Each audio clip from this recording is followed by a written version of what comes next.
There are some universal truths that, even if you know them and you share them with people, they won't be as sure as you are until they have personal convincing experience.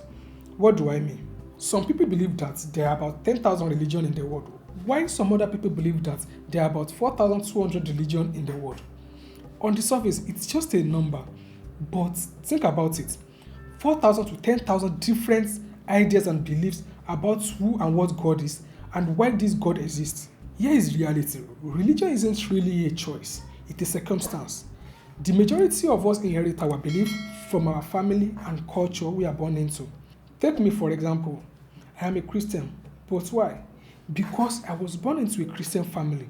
That is the primary reason. If I had been born into a Muslim or Hindu household, my belief would likely be entirely different. We like to think that life is full of choices and we can easily do what we want in most cases. But the truth is, some of the most impactful aspects of our lives, like our religion, our race, our family, are chosen for us before we even know how to think. Let's break it down with an experiment. Imagine this baby born in different parts of the world. One parents are Christian, one Muslim, another Hindu, and so on. Now, let's put all these babies in the same room. Would any of them have a clue about religion? The answer, I think, is no. Religion is taught, and sometimes it's not just taught, but deeply ingrained in our DNA. What do I mean by that? Here in Nigeria, we have multiple religions. Christianity and Islam are the most popular. There is something very special about this religion. You can almost definitely say who is who, even when they dress similarly. From the movements of the body to the structure of the face to the choice of word. It's so funny that this factor changes even when you see transition from one religion to the other. Over time, as they grow, this kid will learn that they belong to different faiths, and sometimes these faiths disagree. But what if they never learn this division? What if instead of growing up focusing on things that divide them, they grew up embracing what they share, their humanity? Don't get me wrong, religion can be beautiful, offering guidance, community, and sense of purpose. But here is where things go wrong. When belief turns into extremism and bigotry, when religion becomes a tool of division, it can drive wedge between people, turning us against one another based on faith only. For example, the tension between Islam and Christianity has persisted for centuries. War has been fought, life has been lost, and people are still divided. But ask yourself, is the core message of these two religions really so different? At their essence, both religion preaches love, compassion, and peace. Probably not entirely, but too often, it is the interpretation, the way humans twist those messages that causes the conflict. Instead of looking for those things that make us different, why don't we focus on those things that make us the same? Here is something to think about.